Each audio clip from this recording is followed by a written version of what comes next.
Bizarre Brain Comics. Hello, my comic book friends, and welcome to Bizarre Brain Comics. I'm Gary, your host. This is where I like to take a look at some older comics, talk a little bit about the characters and creators, and examine the stories and the art. This time, let's try not to take as long this time. I want to take a look at this odd duck. Is Boof.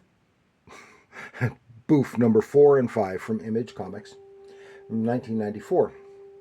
I picked these up a week or so ago from the dollar box at the comic shop. And it's something I've never seen or heard of before. It's Boof. And this is written by Bo Smith with art by John Cleary. And I don't know that much about Boof. Even when I researched it, it didn't tell me much. But it appears that the character is created by Todd McFarlane as part of Boof and the Bruise Crew. And then Boof had his solo title for a bit here too. It's aimed at teens for the Walmart market. I mean, I guess they had it ranged for. They were specifically and exclusively initially released to Walmart, and then some months later released to the comic shops.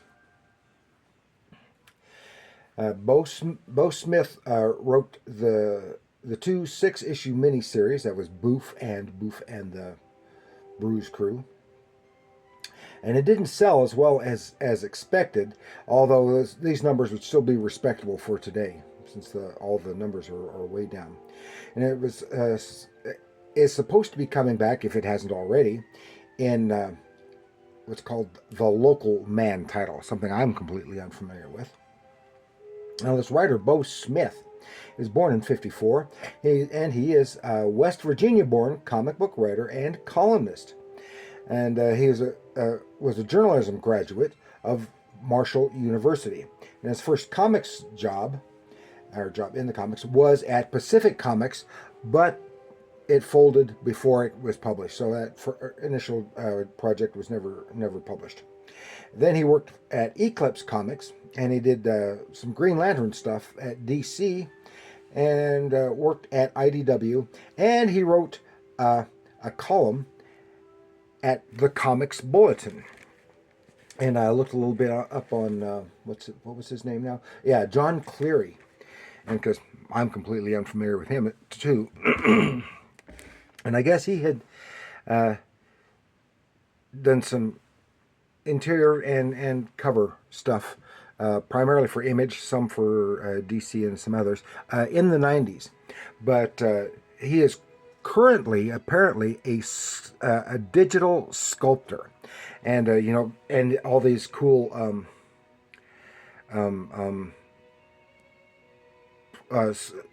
busts, sculptures, and figurines, actual figurines, not action figures, and stuff that are available for the collector's market.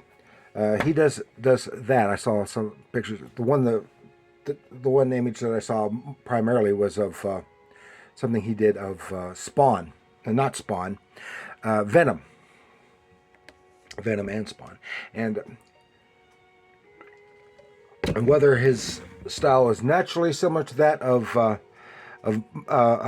Todd McFarlane's, or whether it was an intentional imitation, because that's what this really reminds me of. Todd McFarlane, and maybe a little bit of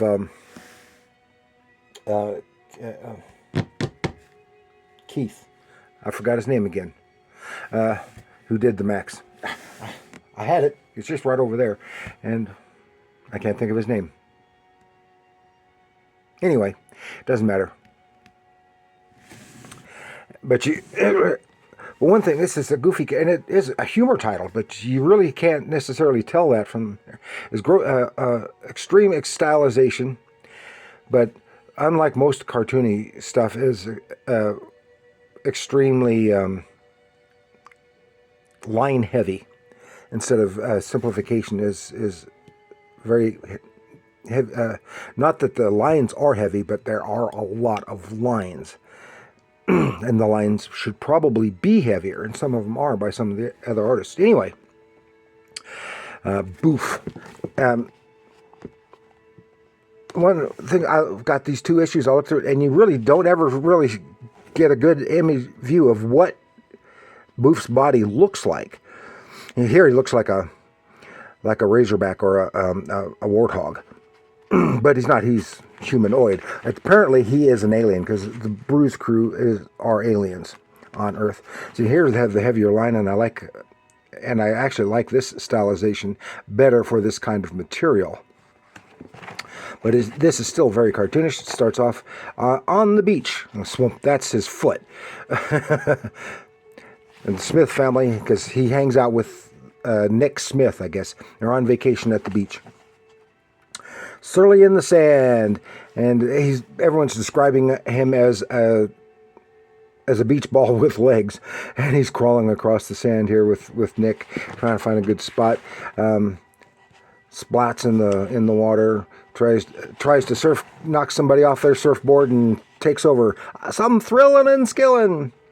And then they spot this big old hunky muscle man who thinks he's God's gift, really unpleasantly harassing a young lady, and Boof goes to the rescue, and they get into it, and some whacking going on, and defeats the fella. Then Boof lays out on the beach, and all the girls are then attending to him, putting suntan lotion on his body. Then this has another story. And it's like Max a Boof is a superhero, and his dog is his sidekick, and some bunch of silly stuff. Turns out this is just a dream, as one would expect. Maximum Boof. He wakes up, and he and his dog, what they were eating in the trash. Everything's revolves around food with these guys, and they get sick, barfs on the head of the guy who is their nemesis. Then it has a little teaser here for Boof and the Bruise crew, and it's some unusual stuff. But I do kind of like the stylization a little better there, at least for the humor stuff. And it is heavily stylized, just so it's hard to sometimes see through all the lines.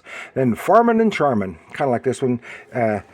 Boof and Nick are going to Nick's grandparents' farm out there, and they're treating him real nice. He gobbles up all the cookies, and he gets angry when the rooster wakes him up, and he eats everything for breakfast. And then they go out to the farm and said, because you don't know what he looks like. All he's got is this crappy loincloth. Well, Grandma is not happy with that, so she gives him some worn out coveralls to wear. And then they go to see showing him around the farm. Sees he gets into it with the donkey. The donkey kicks him into the manure pile, and they have to wash him off. Then the llamas don't like him, and they spit on him. And not happy with that. Then what they were warned about was the hog blister.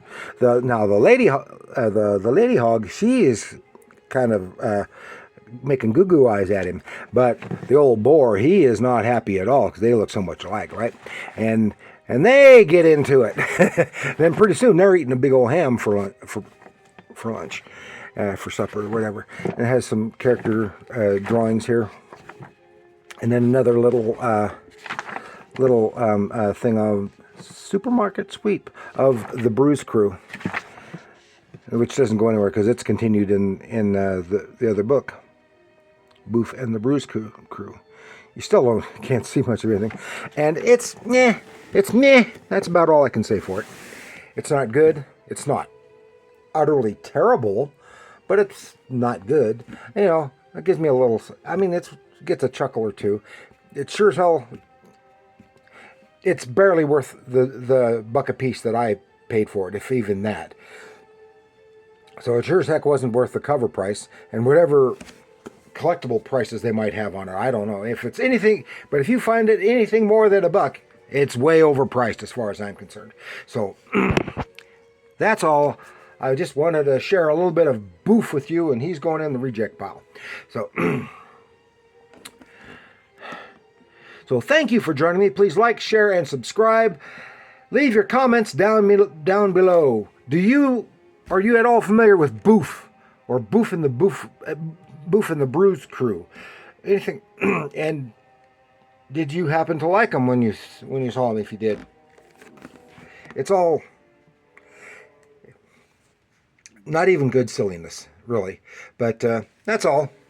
Thank you for joining me, and remember, even these comics are art.